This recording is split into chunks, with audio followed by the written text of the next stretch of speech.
del libro La Generala, biografía no autorizada de Victoria Villarroel, la vicepresidenta que desafía a los Milei. Hola Emilia, te saludamos Miriam Salinas, Guillermo Curó y quien te habla Alejandro Alfie. ¿Cómo estás? Buenas noches. Hola, buenas noches, ¿cómo están? Bien, muchísimas gracias por atendernos y A ustedes. contanos un poquito quién es Victoria Villarroel y qué planteás en tu libro de investigación periodística. Bueno, la idea de La Generala es una biografía no autorizada, como bien vos decías, es decir, una biografía que no está avalada por ella, que no es su historia oficial, sino que es la historia contada por las personas que la conocen a ella desde pequeña, a su familia, su entorno, y obviamente también he podido consultar, si bien ella decidió no hablar en entrevista en el libro, me habilitó un canal para que yo pudiera chequear información e intercambiar preguntas con ella. Y Victoria Villarruel es una persona que llegó a la política a través de las redes sociales y los medios, que llegó de la mano, como todos sabemos, de Javier Milei, que es una persona que quiere quedarse en la política y que está llena de contradicciones. El libro trata de contarla tal cual es, con sus virtudes, con sus defectos, y contar y profundizar en una historia muy compleja de su familia, de ella también. Y es una persona que por donde ha pasado ha dejado muchos conflictos. Esto que estamos viendo ahora con el gobierno de Milei no es algo nuevo, es algo que se repite constantemente en la vida de Villarruel y es las peleas, los conflictos, las enemistades, ¿no? Y las rivalidades. Y ahí, ¿por qué es que se pelea Victoria Villarroel, o por qué se pelean con ella Javier Milei y su hermana Karina? Bueno, en realidad hay distintas etapas en esa pelea. Ella tenía, Victoria Villarruel, una relación muy buena con Javier Milei, una relación donde había cariño, donde había respeto mutuo y sobre todo mucho cariño de parte de él. Pero con Karina Milei nunca se llevó bien. Desde el principio hubo una relación muy distante, una relación de evitarse permanentemente, una relación en la que había mucha desconfianza por parte de Karina Milei hacia Victoria Villarruel y mucha subestimación de parte de Villarruel hacia Karina Milei también, ¿no? Por ejemplo, a mí me contaban personas que trabajaban, que estuvieron muy cerca de Victoria Villarruel hasta hace poco tiempo, que le decían, ¿no? Durante la campaña del 2023, sentate con Karina, hay que hablar con Karina, habla con Karina, y ella respondía, yo hablo con Javier. Entonces era puentear todo el tiempo a la persona que estaba emergiendo como la mano derecha de su hermano, que lo fue siempre, pero que no todos la veían con ese rol tan importante y que con la llegada al poder de Javier Milei cobra una importancia, una relevancia, un poder que nadie imaginó que iba a tener Karina Milei, ¿no? Entonces eso también son parte de las facturas. Y la pelea también tiene que ver, empieza en la campaña de 2023 y tiene que ver con el armado de las listas de la provincia de Buenos Aires, el armado del gabinete. Cada vez que se tomaba una decisión que tenía que ver con el poder, Victoria Villarruel se quedaba fuera, no había lugar para Victoria Villarruel en esa toma de decisiones, y eso hacía que Victoria Villarruel peleara constantemente a Javier Milei y a su entorno y reclamara constantemente, y si hay algo que los libertarios explican en el libro, a Javier Milei no le gusta que le lleven conflictos. Y Victoria Villarruel le llevaba todo el tiempo conflictos. Bueno, me acuerdo cuando asumió el gobierno que ella pretendía ocupar los ministerios de Defensa y Seguridad y dejaba trascender su incomodidad porque, según ella, no le habían cumplido lo acordado.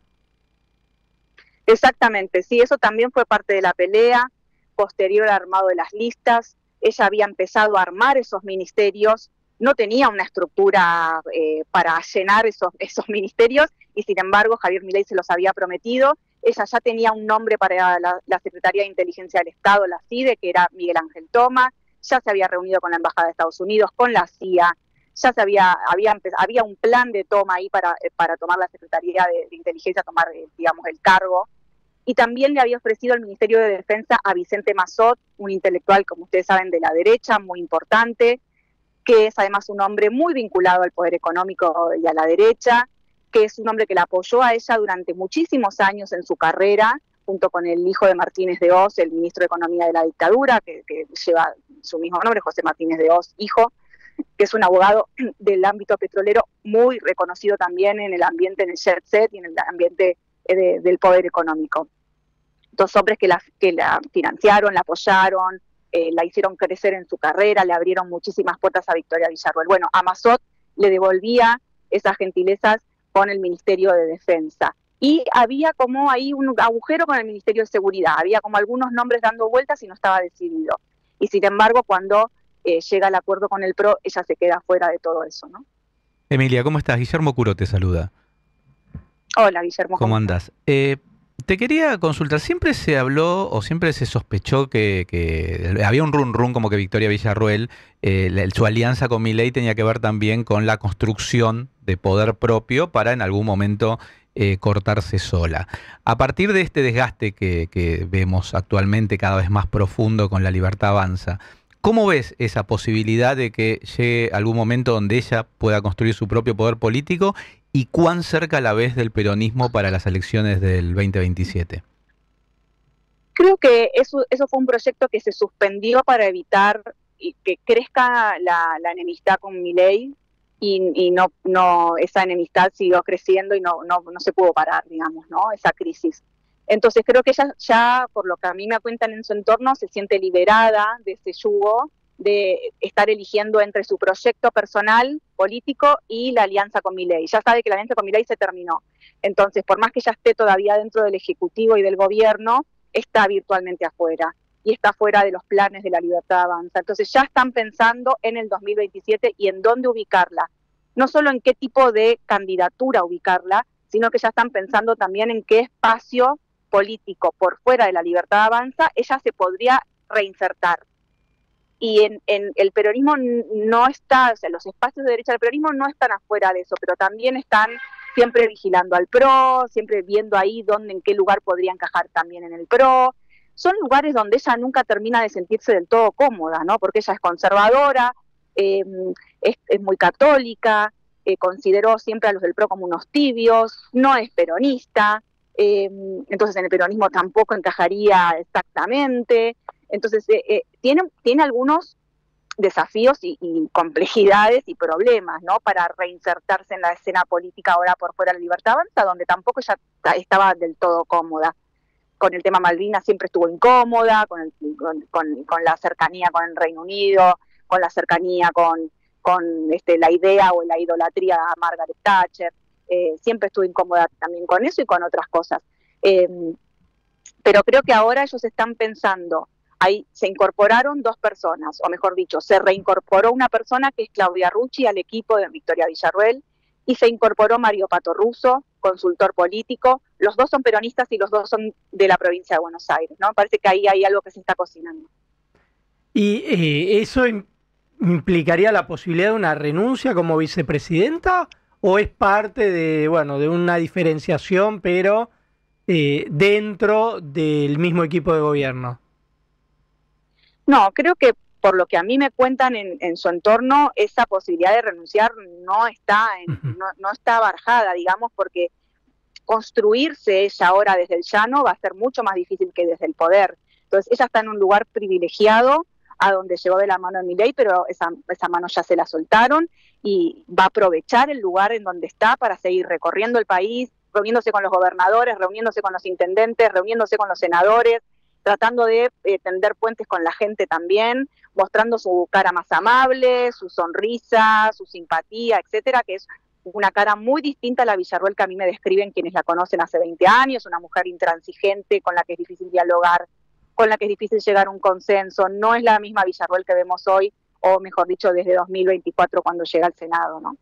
Y ahí un tema que siempre se le ha criticado, no sé si es un mito o es real, su apoyo a la dictadura militar, a lo que era el terrorismo de Estado, y su negativa a considerar que eso haya sido terrorismo de Estado. Vos, la investigación que hiciste, ¿con qué te encontraste?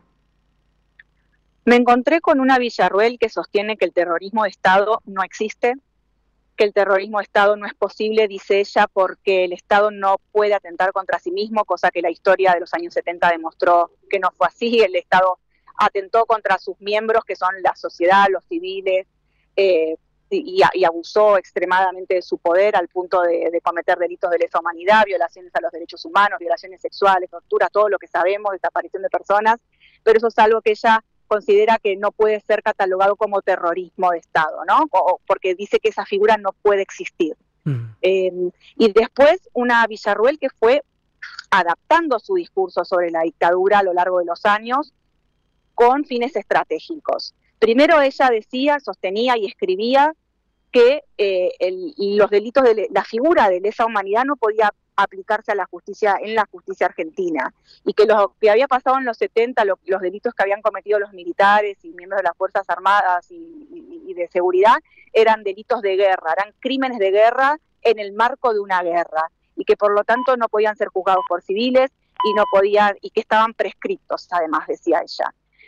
Después, cuando empezó a defender a las víctimas de las organizaciones armadas de los 70, empezó a sostener todo lo contrario, que sí se podía aplicar la figura de lesa humanidad en la Argentina y que había que aplicarla no solo a los militares, sino también a los exguerrilleros por los crímenes cometidos durante los años 70.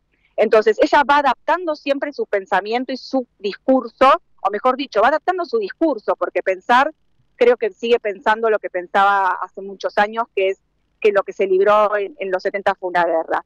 Entonces, ella va adaptando su discurso en pos siempre de una estrategia para insertarse en los medios, para insertarse en la política, para no tener que decirnos nunca qué es lo que realmente piensa sobre la dictadura militar. ¿Y es cierto que ella iba a visitar a Videla en la época que estaba preso, justamente por los crímenes de la dictadura militar? Sí, eso fue en un momento en el que ella estudiaba Derecho, tenía una organización que se llamaba Jóvenes por la Verdad. Era una organización que defendía abiertamente a los militares que estaban cayendo presos en ese momento por sospecha de delitos de lesa humanidad en la Escuela de Mecánica de la Armada, en Campo de Mayo, a lo largo y ancho del país. Y hacían campañas para defenderlos, desde cadenas de oraciones en las iglesias por los militares detenidos, por la justicia, hasta mandar cartas de apoyo a Ricardo Cavallo, represor de la ESMA, que estaba detenido en España por orden del juez Baltasar Garzón. Y en ese marco también hacían visitas a la casa de Videla, donde él estaba detenido con prisión domiciliaria. Y lo más llamativo, creo, de lo que yo pude reconstruir de esas reuniones es la impresión que ella se lleva de Videla, ¿no? Se lleva la impresión de un hombre que ella define como suave, pulcro e ingenuo. Y eso me llamó muchísimo la atención. Así lo define, sí, así lo ha definido. Bueno. Emilia, me gustaría preguntarte, yendo a lo que fue la investigación para esta biografía no autorizada, la Generala, si me podrías hacer una comparativa, porque vos también trabajaste en la biografía no autorizada de Hugo Moyano, ¿no? El hombre del camión. Sí, me gustaría que, con Mariano Martín. Exacto, si podés hacer como trazar un paralelo, cómo fue trabajar para escribir sobre Hugo Moyano y cómo fue trabajar para escribir sobre Victoria Villarruel. Para mí fue muy distinto, porque yo cubría sindicalismo en Diario Perfil cuando hice la biografía de Moyano con Mariano Martín. Entonces era un mundo que yo conocía, eran personas, yo me tenía que sentar a entrevistar personas que yo conocía, con las que yo ya tenía diálogo. Y con La Libertad Avanza a mí me costó mucho como periodista conectar y hacer fuentes. Era un espacio que, si bien yo había cubierto derechos humanos en Perfil al principio del diario, hacía muchos años también que no estaba en contacto con ese mundo, y la biografía de Victoria Villarruel me llevó un poco otra vez al mundo de los derechos humanos. Pero sobre todo, para mí fue empezar a hablar con gente de otro palo, de otro sector que yo no conocía. Entonces tuve la ayuda de muchos colegas que me ayudaron, y que me abrieron puertas y contactos, y con quienes estoy muy agradecida realmente, porque sin ellos no hubiese podido hacer el trabajo. Igual, a pesar de esa dificultad, logré hacer unas 60 entrevistas a lo largo de un año y pude, poder contar quién es la mujer que está detrás de la armadura que vemos de Victoria Villarruel todo el tiempo. Y en cuanto a la cercanía con los protagonistas, sea Villarruel, que recién contabas que no quiso hablar, pero que te tiró algunas líneas para poder trabajar, ¿cómo fue con Moyano?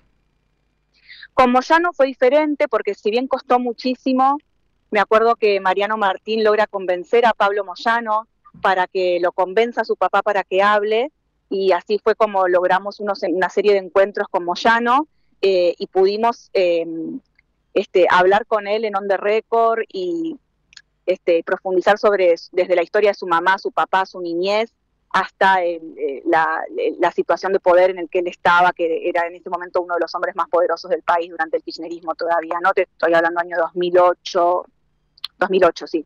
Y con Victoria Villarruel fue muy difícil porque yo empecé a pedir entrevistas en septiembre del año pasado y no había respuestas, siempre era un ni, siempre era posiblemente pero, y nunca llegaba, porque ella estaba en un momento en el que estaba llamada a silencio, porque sostenían que si hablaba se enfrentaba a Javier Milei, que todo lo que dijera iba a generar rispideces, confusión en el gobierno con respecto a ella, y querían evitarlo en su equipo de ese momento. Pero aún así ella me dejó establecer un canal de comunicación para poder chequear información, ¿no? Entonces, son dos biografías con escenarios de trabajo muy diferentes para mí. Y te sumo un tercer libro que escribiste, en coautoría con Rodrigo Alegre, La ejecución sobre la mafia de los medicamentos. Y ahí, entonces te quería preguntar, bueno, ¿qué te lleva a profundizar también en ese otro tema de la mafia de los medicamentos? Bueno, el triple crimen de General Rodríguez de 2008 fue uno de los grandes temas de ese año. Creo que el gran tema de ese año destapó un montón de ollas, la conexión de la campaña K con el tráfico de efedrina, la presencia del sicariato en Argentina. Veíamos por primera vez de forma, te diría, muy expuesta, cómo funcionan las mafias del narcotráfico mexicano, que estaban sospechados de ser relacionados con el narcotráfico mexicano en Argentina. Y era la historia de tres personas, de tres jóvenes empresarios que se habían metido en un mundo en el que no pudieron manejar y terminaron muertos, ¿no? Fusilados, asesinados a quemarropa. Y como vos decías, va destapando un montón de cosas ese triple asesinato, va destapando que estas personas vinculadas al tráfico de efedrina estaban vinculados a la mafia de los medicamentos y estaban vinculados al aporte de la campaña política de Cristina y Cobos en 2007. Entonces, y un montón de cosas relacionadas con el funcionamiento del sistema de salud en el Estado. Las obras sociales sindicales, un combo bastante que en algún momento podía estallar y estalló con este crimen, ¿no? Y ahí, digamos, viste que el gobierno actualmente dice que no odiamos lo suficiente a los periodistas, y te quería preguntar, ¿vos qué sentís que le aporta la investigación periodística a la sociedad argentina a partir, bueno, de todas estas investigaciones que has realizado?